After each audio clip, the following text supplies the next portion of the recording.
سرور عالم صلی اللہ تبارک و تعالی علیہ وسلم نور ہدایت بھی ہیں اور نور مجسم بھی ہیں، اور ان کی حقیقت نور ہے، اور قرآن کریم نے ان کو نور فرمایا، قد جاءکم من اللہ نور و کتاب مبین، بے شک اللہ کی طرف سے تمہارے پاس نور آیا اور روشن کتاب آئی۔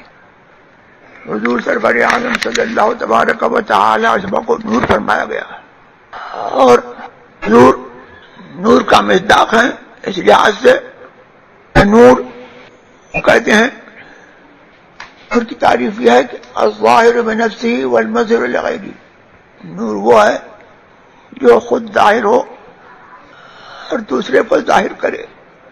اللہ تبارک و تعالیٰ نے اپنے آپ کو نور فرمایا، اور دوسری طرف اللہ نے اپنے حبیب کو نور فرمایا۔ یہ حضور کے فضائل اور خصائص میں یہ ہے کہ بہت سارے نام جو اللہ تبارک و تعالیٰ کے ہیں، وہی نام اللہ نے اپنے حبیب کے رکھے۔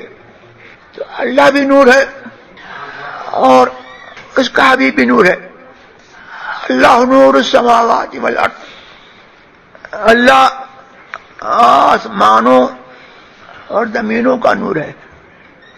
مثل نورہ، اور بات اس کے نور کی مثال، یہ اپنی مثال نہیں بتا رہا ہے، اپنے نور کی مثال بتا رہا ہے، اس لیے کہ وہ خود فرماتا ہے لیس کمثلہ شیء،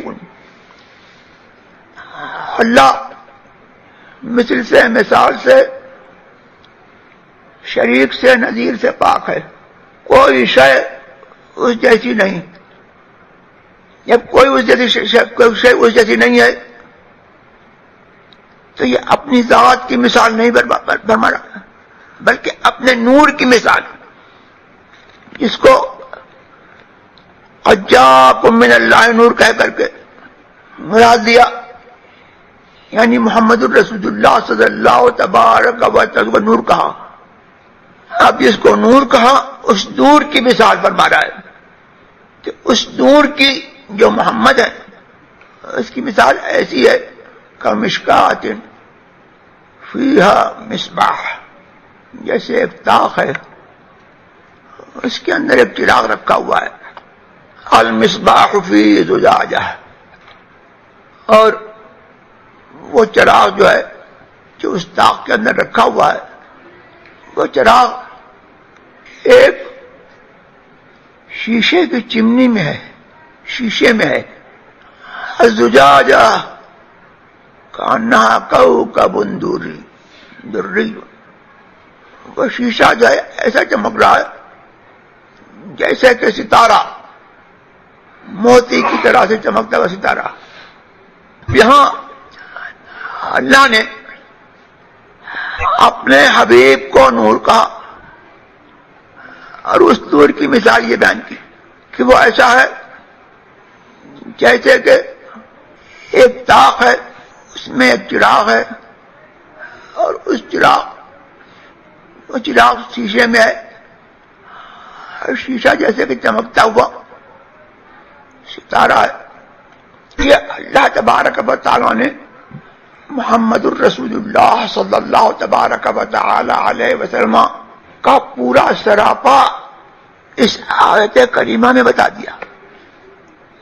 اب یہ سمجھنے کو پھر ہے، سمجھنے والے سمجھتے ہیں، لطائف الاشارات میں امام قشیری نے یہ کہا کہ اس سے مراد، اس مثال سے مراد حضور سرور عالم صلی اللہ تبارک و تعالی علیہ وسلم کا نورانی دل ہے، وہ شمع ہے، اور ان کا جسم منور وہ مشکات ہے، اور وہ سینہ جو ہے وہ نور کا زجاجہ ہے۔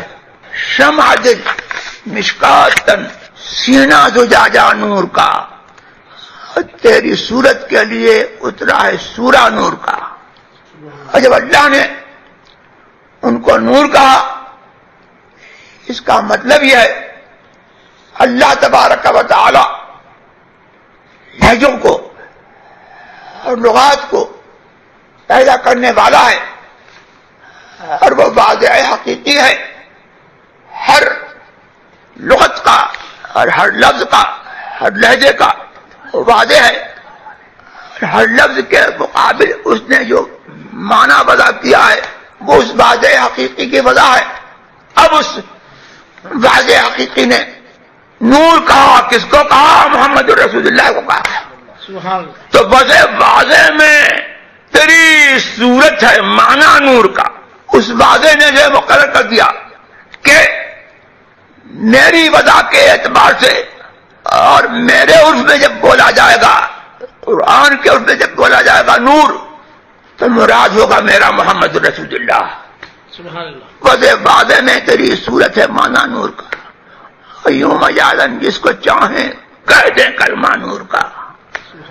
اور یہاں پر معاملہ یہ ہے کہ نور الظاہر بنفسہ والبذر لغیرہ، نور وہ ہے جو خود ظاہر ہو اور دوسرے کو ظاہر کرے۔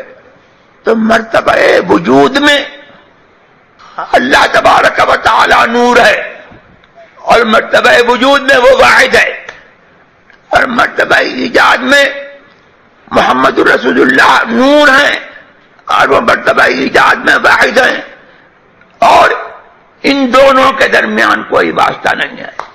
اسی لیے اللہ نے جو ہے لا الہ الا اللہ، اللہ کے سوا کوئی معبود نہیں، اس دعوے کی قبولیت کی کیا شرط رکھی؟ محمد الرسول اللہ، محمد الرسول اللہ کہو۔ اللہ نے ایک طرف فرمایا لا الہ الا اللہ اور دوسرے محمد الرسول اللہ۔ تو اس کلمے نے بتایا کہ اللہ کے درمیان اور محمد کے درمیان کوئی واسطہ نہیں ہے، اور اللہ تبارک و تعالی کی ذات و صفات کا محمد الرسول اللہ صلی اللہ تبارک و تعالی سے مظہر عدم ہے۔ اللہ بھی نور، محمد بھی نور صلی اللہ تعالی علیہ وسلم۔